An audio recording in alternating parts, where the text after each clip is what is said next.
ممبر پر آؤں اور معاذاللہ سما معاذاللہ سما معاذاللہ قرآن میں کوئی عیب نکالنا شروع کروں، آپ میں سے کتنے لوگ برداشت کر لیں گے؟ کھینچ نہیں لیں گے ممبر سے؟ کیا کہیں گے؟ کافر ہو گیا، مسلمان نہیں رہا۔ آپ چاہے سڑک کے پاس بیٹھے ہو، درمیان میں بیٹھے ہو، آگے بیٹھے ہو، نظریہ نظریے سے مل جائے، فکر سے مل جائے، تو جو جہاں بھی بیٹھا ہوا نظر آ رہا ہے وہیں سے میری آواز میں آواز ملا دے گا۔ بات طے ہو گئی نا کہ اگر کوئی قرآن میں عیب نکال لے تو کیا ہوتا ہے؟ مسلمان نہیں رہتا۔ 1400 سال سے یہی تو سمجھ میں نہیں آ رہا ہے، جب قرآن میں عیب نکالنے والا مسلمان نہیں رہتا تو جس کے دل پہ قرآن نازل ہوا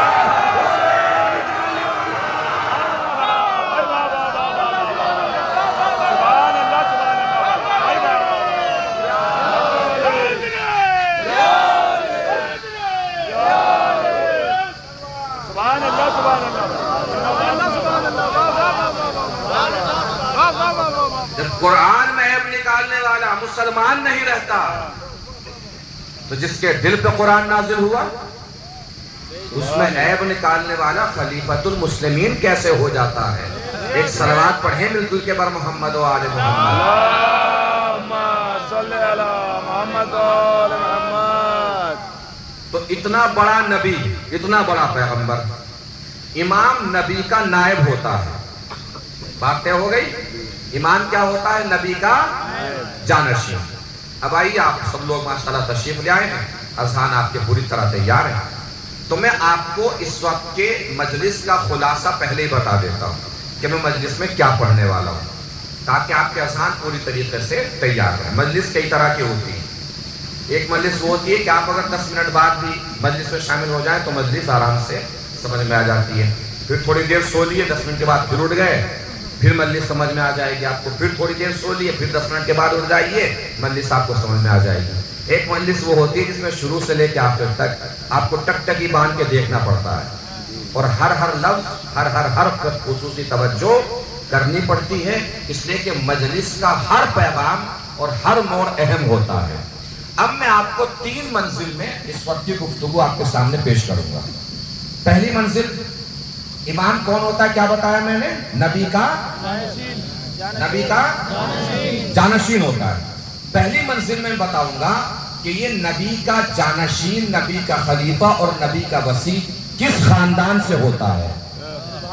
قرآن مجید سے ثابت کروں گا، تاریخ سے ثابت کروں گا، پہلی منزل میں۔ دوسری منزل، آخری نبی کے خاندان کا وہ کون سا سرا اور حصہ ہے جس میں اللہ نے خلافت و امامت کو رکھا ہے۔ تیسری منزل، اسی خاندان میں امامت کو کیوں رکھا، کیسے رکھا۔ بات مکمل ہو جائے گی، مجلس تمام ہو جائے گی۔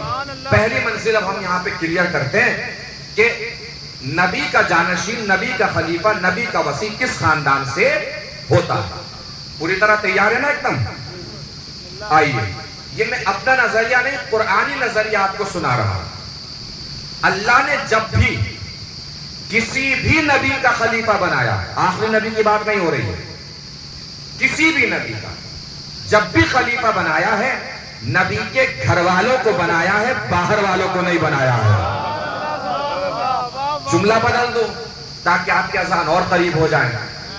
اللہ نے جب بھی کسی بھی نبی کا وصی بنایا ہے تو نبی کی اولاد کو بنایا ہے، اصحاب کو نہیں بنایا ہے۔ یہ میں نے دعویٰ کیا ہے، اس کی دلیل میں قرآن مجید سے دوں گا، پھر تاریخی احوال سے، قرآن حالات سے میں آپ کے سامنے دلیل پیش کروں گا۔ قرآن مجید کی طرف چلتے ہیں۔ دعویٰ کیا ہے؟